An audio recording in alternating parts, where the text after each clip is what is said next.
The other day I ran into a guy who's displaying a table and giving you free advice about KRISHNA, Hinduism, and asked them critical questions. How do you know that what you're saying or anything that we say on these philosophical and religious matters is reliable? And he gave me all kinds of ethereal understanding, and he believes this. And I said, well, how do you know that you believe something? What's the evidence that it's valid? It goes with Christianity, the Bible, or any book. By exploring it yourself, reading it yourself in accordance with the way it was written, using the normative rules of language, context, and logic by which it evidently was written. Because if there were a special set of interpretive rules, it would probably be accompanied by something in the index or in the back of the book. Anyway, Hinduism, from a perspective of the normative rules of language, context, and logic. John Ankerberg and John Weldon, in the Encyclopedia of New Age Beliefs, Harvest House Publishers, says, the four Vedas are the Rig Veda, Samaveda, Yajura Veda, and the Atharva Veda. They are divided into two parts, the work portion, basically polytheistic ritual, and the knowledge portion, philosophical speculation. This latter portion comprises what is called the Upanishads or Vedanta. Since they brought to a close each of the four Vedas, the Upanishads came to be spoken of often as the Vedanta, the anta or end of the Vedas. All these new terminologies. The Vedas are mostly a collection of ritualistic hymns to various Hindu gods. The Rig Veda comprises the foremost collections of these hymns. The Yajur Veda is a collection of various mantras or special words used to evoke occult power. The Samaveda combines verses from the Rig Veda to melodic chants. The Atharva Veda is basically a collection of occult spell incantations and hymns. The Vedas are really the Bible of Hinduism. They can be divided into these various things: Samhitas, Brahmanas, Aranakas, hope I pronounced this right, probably not, and Upanishads. Anyway, only 108 Upanishads remain, and of these, 10 are of central importance. They are the Shah, Kina, Katha, Prasma, Mandana. Boy, I have to learn all kinds of stuff here. I don't know how to pronounce it. As for the Upanishads themselves, they're concerned, their variety of thought has allowed considerable latitude in their interpretation, so that scriptural orthodoxy has not led to a single viewpoint. How trustworthy can that be? Thus, Hindu metaphysicians range in their adherence from theism to atheism, and more. So the Gita is not inerrant. The Gita or Gita is an episode of the great epic Mahabharata, which narrates the dialogue of Arjuna, one of the 5 sons of the Pandava family, with the Hindu god Krishna and avatar of Vishnu. A major battle is about to begin with Arjuna as a horrible assignment, that of fighting against his relatives, the Kaurava family, caught between duty as a warrior and the morality of fighting against his cousins. Between his social duty and the threat of karma, he chooses not to fight and to be killed rather than to have his conscience stained by the killing of his relatives. At this moment, Krishna reveals himself to the distressed warrior and helps him understand the situation from a transcendental point of view. He performs a spiritual exegesis of Arjuna's situation, stating, not by abstaining from work can one achieve freedom from karma, nor by renunciation alone can one attain perfection. So abstaining from work is practically impossible according to Krishna, as everyone is forced to act according to the tendencies, the gunas, he has acquired from the modes of material nature, prakriti. As a warrior, Arjuna must always follow the duties, in other words, his dharma. On this basis, the Gita founds a new element in Hindu philosophy. Spiritual perfection is not attained by asceticism or by abandoning action, but by giving a new meaning to action, that of detachment from its fruits. Such an attitude of mind does not need feed karma and reincarnation. Krishna formulates the famous principle: be focused on action and not on the fruits of the action. Do not become confused in attachment to the fruit of your actions, and do not become confused in the desire for inaction. Therefore, one should not withdraw from the world of social involvement, but live in it detached from the fruits of action. Such action is better than inaction, and renunciation of all action is impossible.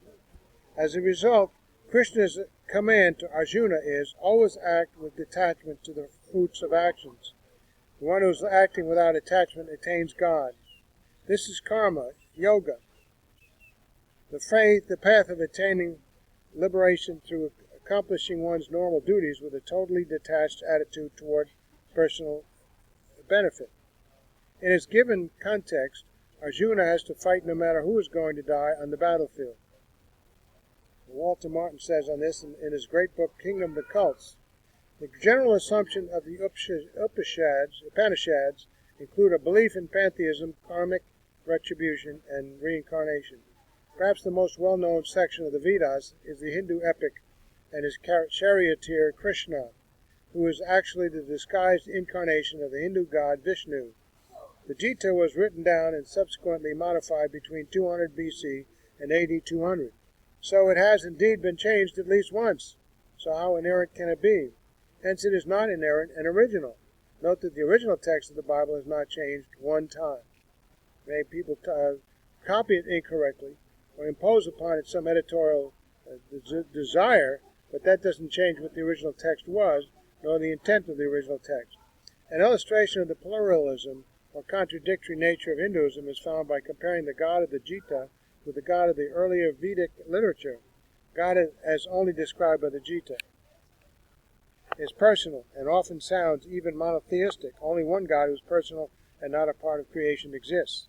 However, when one reads earlier Vedic scripture, God is presented as being definitely pantheistic. All of existence is one, whether any divinity exists at all. The monotheistic characteristics of the Gita were appropriated by the founder of ISKCON, Hare Krishnas, a modern school of Vishnu Hinduism, which developed from the 15th century teachings of a man named Chaitanya, who instituted worship of Vishnu as God against the prevailing local worship of Shiva. And consequently, ISKCON teaches a more monotheistic rather than pantheistic idea of God today. So if it's inerrant, it contradicts itself, so it can't be inerrant. Unlike Hinduism and all of its variations, the Bible from Genesis through Revelation has no contradictions, no changes, and is miraculously consistent without contradiction throughout, provided you have an accurate translation or rendering of the original text, which is not hard to get. Most of the modern ones are 99.5+% accurate, and you follow the normal rules of language, context, and logic, and don't editorialize it yourself. That goes with anything you read. It predicts the future inerrantly and has no scientific, logical, geographical, spelling, grammatical flaws within its writings at all. Copies, yes. Translations, yes. But when you reflect the original text, no. Krishna, karma, and grace. A first difficulty in the philosophy of the Gita concerns the relation between the law of karma and the grace granted by Krishna in helping his followers to attain liberation. On the one hand, it seems that Krishna is sovereign over the law of karma and uses it as an instrument for punishment or reward. He says, those who are envious and mischievous, who are the lowest among men, I perpetually cast into transmigration into various demonic species of life. And also, those who worship me and surrender all their activities unto me, being devoted to me without hesitation, engaged in devotional service and meditating upon me, I deliver them quickly from the ocean of birth and death. On the other hand, karma seems to be a law that functions by itself with no external control. One has to struggle alone against its drive and attain better incarnations from one existence to the next. God's interference with it is an artificial construct of human Hindu theism, so that the Hindu commentators of the Gita had to choose between holding to the supremacy of Krishna and the ultimate power of karma in ruling the world. Consequently, we have theistic and pantheistic interpretations and even translations of the Gita, indebted to one or the other alternative.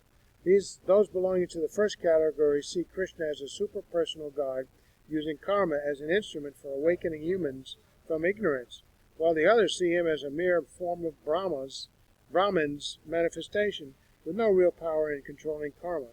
The two positions contradict each other, and the Gita leaves enough room for both sides. So much for inerrancy and then reliability. The view of grace in the Gita is a far cry from the meaning it acquired later in the Bhakti devotional trend. There you go. So the teaching of Krishna as sovereign God and the periodical creation of the world contradict one another. Another inconsistency of the Gita is regarding the character of Krishna. According to classic Vaishnavism, Krishna is only an incarnation of the Hindu god Vishnu, which according to Vedanta is only a form of Brahman's manifestation. Wow. Depends upon what school of thought you go from. In the Gita, Krishna is called the Supreme Lord of the universe, eternal and the source of all existence. I am the source of all spiritual and material worlds. Everything emanates from me. He is said to be not only the creator, but also the substance of the universe.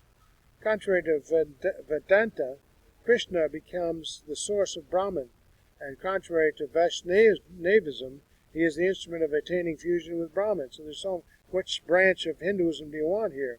Although the intention of the Gita is to present Krishna as super-personal, he is rather a heterogeneous mixture of theistic, dualistic, and pantheistic components, quite contradictory. The cycle of permanent transformation between a manifested state and an unmanifested state is characteristic for Krishna as it was for Brahman. At the end of an era, kalpa, all creatures disintegrate into my nature, and at the beginning of another era I manifest them again. Such it is my nature, prakriti, to follow again and again the pattern of infinite manifestations and disintegrations.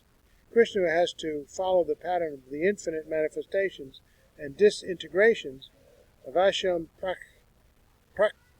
Rite, Vashit, automatically under the obligation of Kriti, which implies that this process is a necessity that supersedes him as personal God.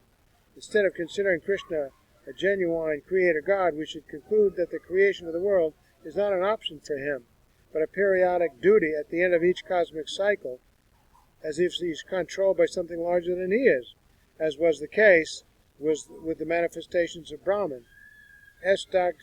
Das Gupta comments on the contradictory personnel character of Krishna. The Gita combines together different conceptions of God without feeling the necessity of reconciling the oppositions or contradictions involved in them.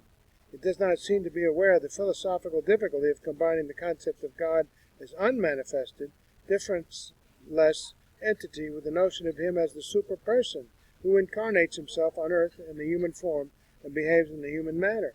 It is not aware of the difficulty that if all good and evil should have emanated from God, and if there be ultimately no moral responsibility, and if everything in the world should have the same place in God, there is no reason why God should trouble to incarnate himself as man when there is a disturbance of the Vedic Dharma.